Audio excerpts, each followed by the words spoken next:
Good evening everyone. In the last class we have seen solutions till question number 7. Now let's see question number 8. If the non-parallel sides of a trapezium are equal, prove that it is cyclic. So first we have a isosceles trapezium.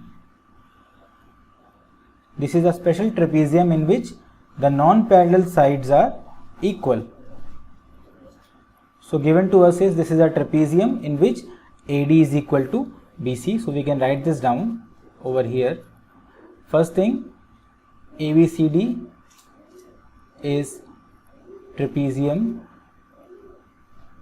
Second thing, AD is equal to BC. Now we have to prove ABCD cyclic quadrilateral, and we know a quadrilateral having the opposite angles supplementary is known as cyclic quadrilateral. So indirectly we have to prove that this angle A or angle X and angle Y is equal to 180 degrees. So indirectly we have to prove the sum of opposite angles as 180 degree, and we are done. Now the question comes how we can prove this thing. So for that let's start the proof. First, when we see two parallel lines, this AB is parallel to CD, and we see a line BC like a transversal, what comes to our mind? Whenever we see two parallel lines and a transversal like this, what comes to our mind about these two angles? They are known as co-interior angles or interior angles on the same side of transversal, and they are supplementary. So let me call this angle at B as Z. So I can say as CD is parallel to AB and BC is the transversal, therefore angle Y plus angle Z is equal to 180 degree, because interior angles on the same side of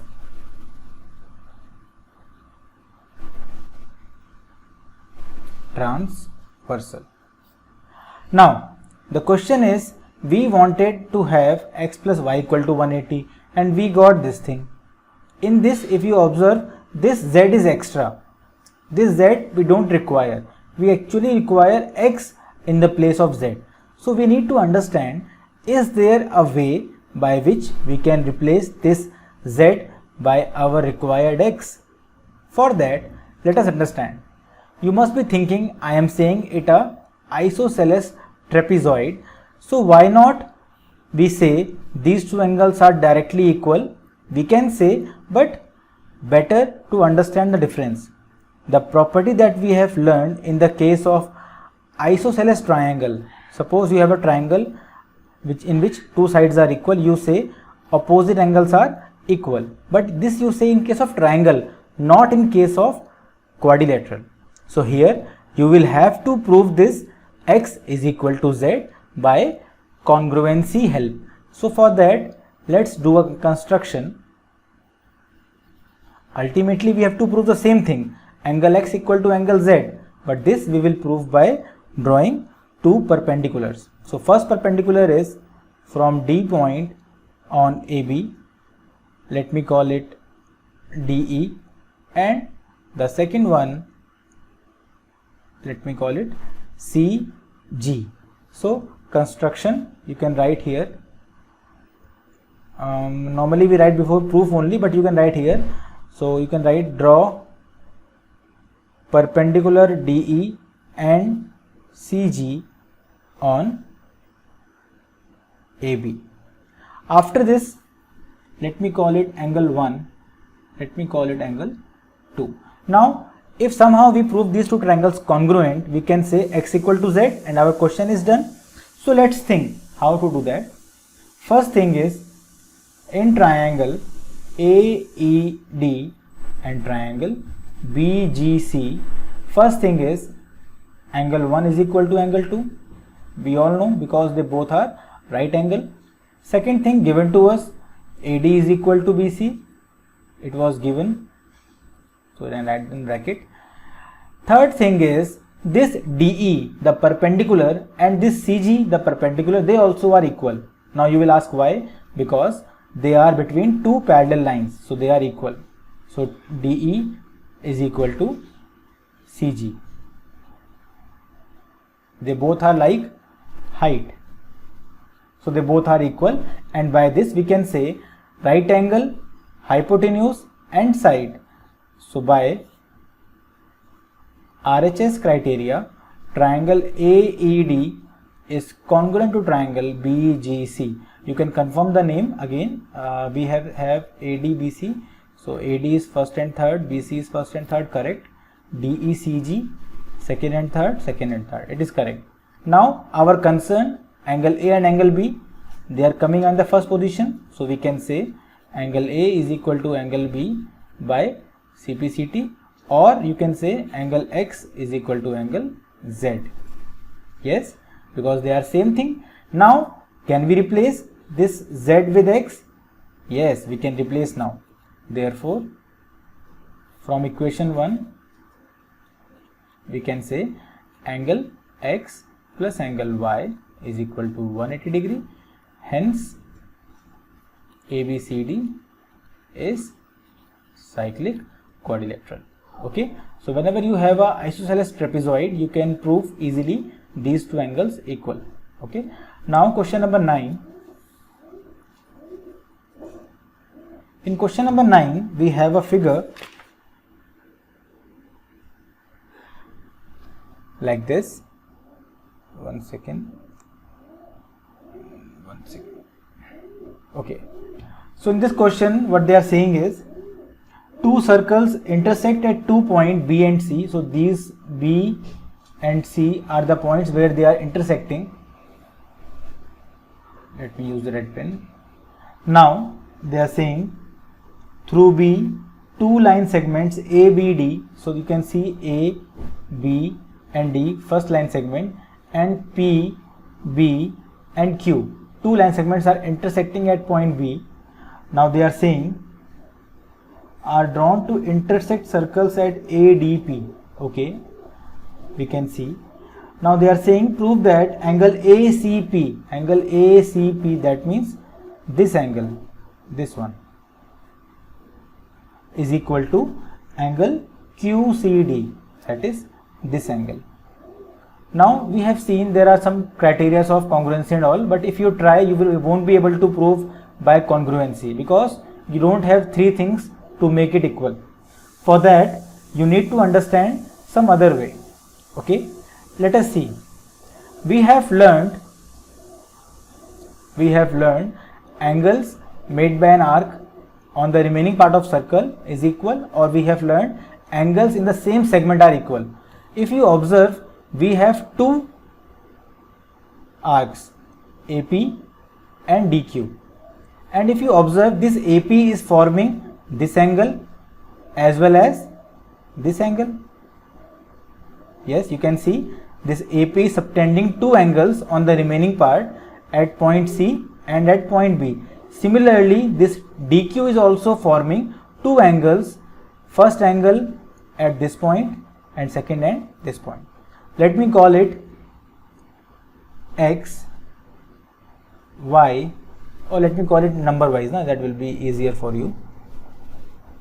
Okay, so let me call this angle, angle 1, this angle, angle 2,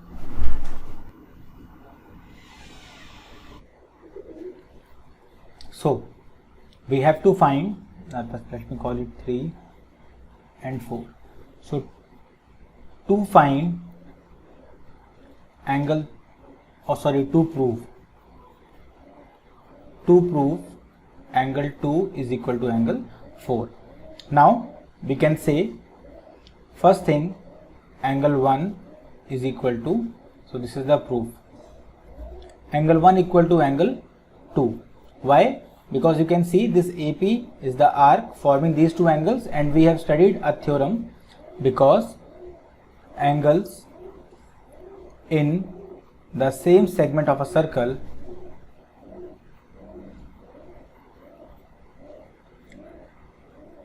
are equal. Similarly, you can say, similarly, with the same definition, angle 3 is equal to angle 4, same reason. Now, we want to prove 2 equal to 4. So, we are stuck. Somehow, if we can prove 1 equal to 3, can we say 2 equal to 4? Yes, we can say. And luckily, if you see, this PBQ is a straight line. Class, please see. This PBQ is a straight line and this ABD is also a straight line. And we have learned when two straight lines intersect each other, the angles formed are known as vertically opposite angles and they are equal. So this is 1, this is 3.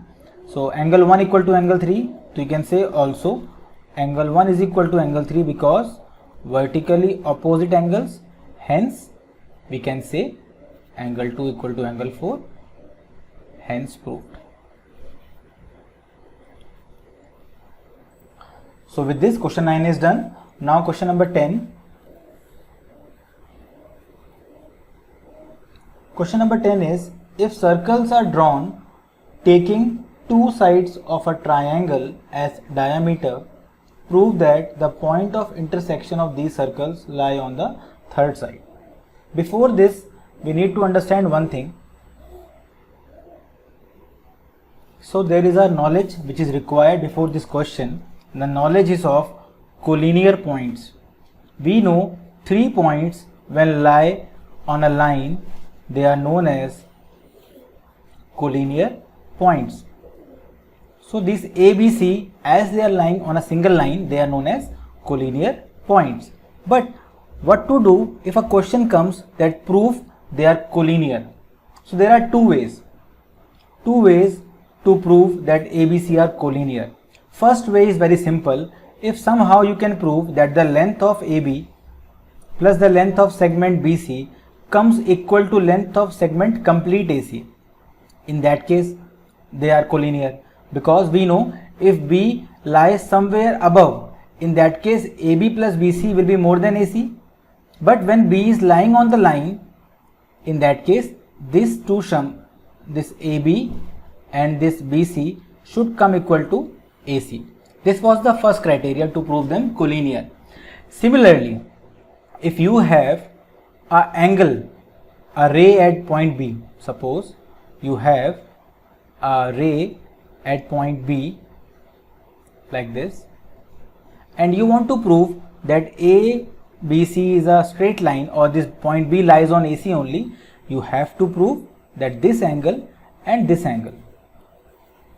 So second way to prove them collinear is if you can prove angle 1 plus angle 2 equal to 180 degree. Because if this B is not lying on this line, in that case what would happen? Suppose B is here. You can observe on your own that this angle is obviously more than 180. So as if this point B lies here, this angle will decrease. If B lies on the line, this angle will be perfectly making a straight angle, that is this 180. That is why this is the condition to prove collinearity using angles. We will be using this only in this question. Okay, so let's see. So this is the question in front of us. Question number 10. If circles are drawn taking two sides of a triangle as diameter. So you can see we have a triangle ABC. So given, let me write here, given triangle ABC, then you can observe the two sides AB and AC are taken as diameter. That means P and Q are the centers. So given to us is AB and AC are diameters. So we can say this upper portion is a semicircle, this portion, and the lower is also semicircle, and similarly we can understand. Now what they are saying is prove that the point of intersection of these circles lie on the third side. So what I have done is, in the diagram only, I have drawn the point of intersection on line BC only. Suppose this point is D. We actually have to prove that this D is on BC and not anywhere else. Like this, now they want you to prove if this is the third side of triangle, this point D is not lying above or below, but it is lying on the third side itself. They want you to prove this thing. So I have told you in that previous explanation, if somehow you can prove that sum of these two angles is 180, you can say that it is possible only when this D is lying on BC. So we should think of that method. How to prove this angle as the sum of these two angles as 180, or how to prove these angles as linear pairs. By that also we can say they are forming a straight line. So let me join this AD first. If I join this AD, you have to observe carefully. This AB is a diameter. This AB is a diameter, and we know diameter forms an angle of 90 degree on the remaining part. How? Let me tell you again. We have learned angle made by an arc at the center is twice the angle made by it on the remaining part. So if O is center, AB is diameter, try to understand. This arc AB is forming an angle of 180 degree at the center. You can see this arc AB is forming an angle of 180 degree at the center. That means it will form what angle at the remaining part?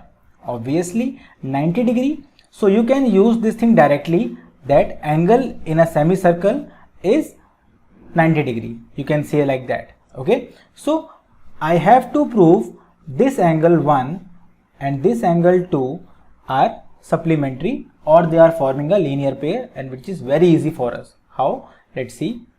So to prove D lies on BC, or we have to prove indirectly angle 1 plus angle 2 is equal to 180. So if we prove this thing, we can say the question is done. So let me start.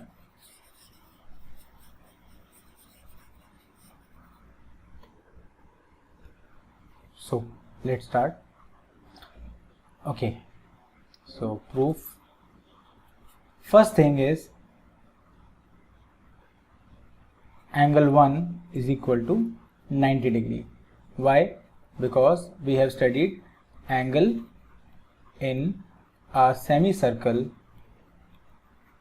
is 90 degree. Okay, if you want to prove by that thing that angle made by an arc at the center is twice, you can do by that also, or you can use the direct result, the direct theorem, that angle in a semicircle is 90 degree, because whenever a diameter is forming an angle on the remaining part, that will be always 90 degree. Similarly, you can say angle 2 is also 90 degree, the same reason, and you can say the sum of both of them is, as angle 1 plus angle 2 is equal to 90 plus 90, implies angle 1 plus angle 2 is equal to 180 degree, and they are also adjacent. Therefore angle 1 and angle 2 are linear pairs of angles, and hence D lies on BC, hence proved. Okay, now question number 11.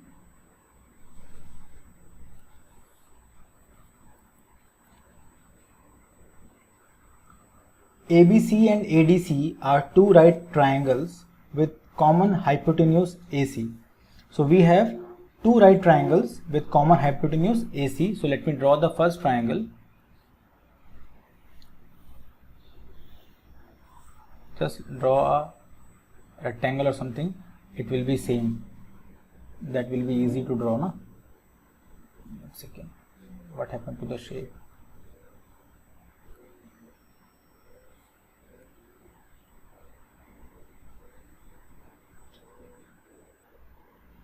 So we have two triangles which are right angle, this and this. The names are given as ABC and ADC are two right triangles with common hypotenuse AC. So we can say this is the common hypotenuse AC. This is triangle ABC and this is triangle ADC. So now we have got, now they are saying prove that angle CAD, that is this angle, that suppose X is equal to CBD, that is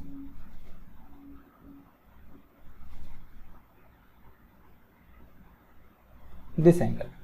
So given to us is this complete angle B is equal to complete angle D is equal to 90 degree, and to prove angle X is equal to angle Y. Now if you try to observe, we have learned these kind of things in only one theorem, that if a line segment is forming two angles equal at two different points, we can say that the 4 points are lying on a circle. So we can use that theorem. So we can say this quadrilateral is, but for that you have to have x equal to y, but it is not given to you, so that cannot be used over here. So let me rub this. Now what can be used? One second.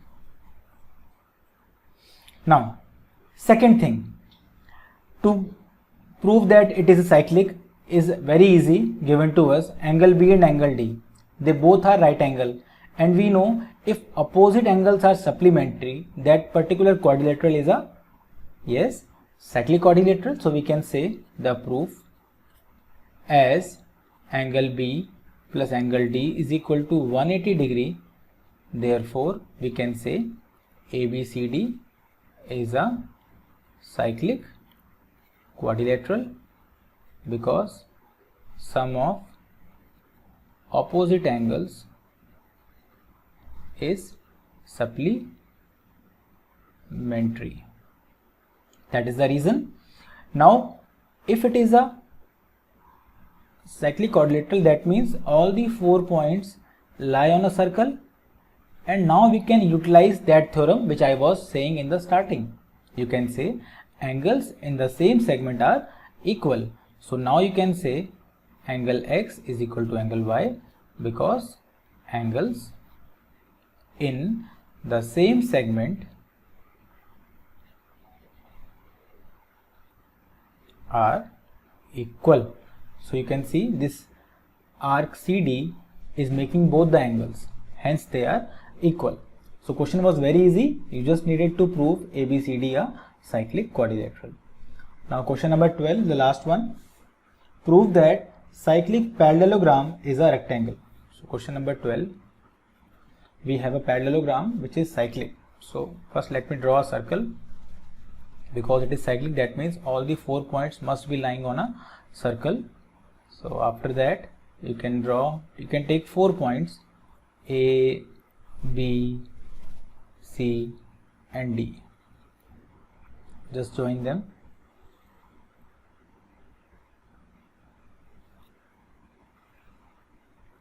I have told you whatever you need to prove, draw that diagram only, but don't assume it from your side. Okay, so given to you is given ABCD is a cyclic parallelogram. That means AB is parallel to DC, AB is equal to DC and all that thing that you know. To prove ABCD rectangle, very easy.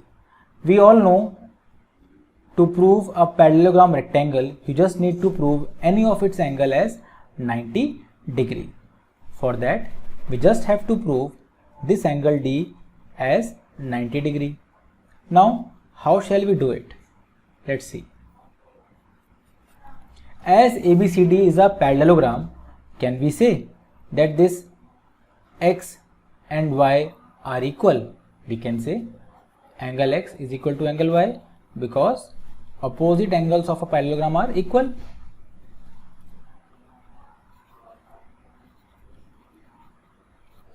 Also, there is one more relation between x and y because it is a cyclic quadrilateral. So we can say also angle x plus angle y is equal to 180 degree because cyclic quadrilateral. In fact, we all know that sum of opposite angle is 180 degree.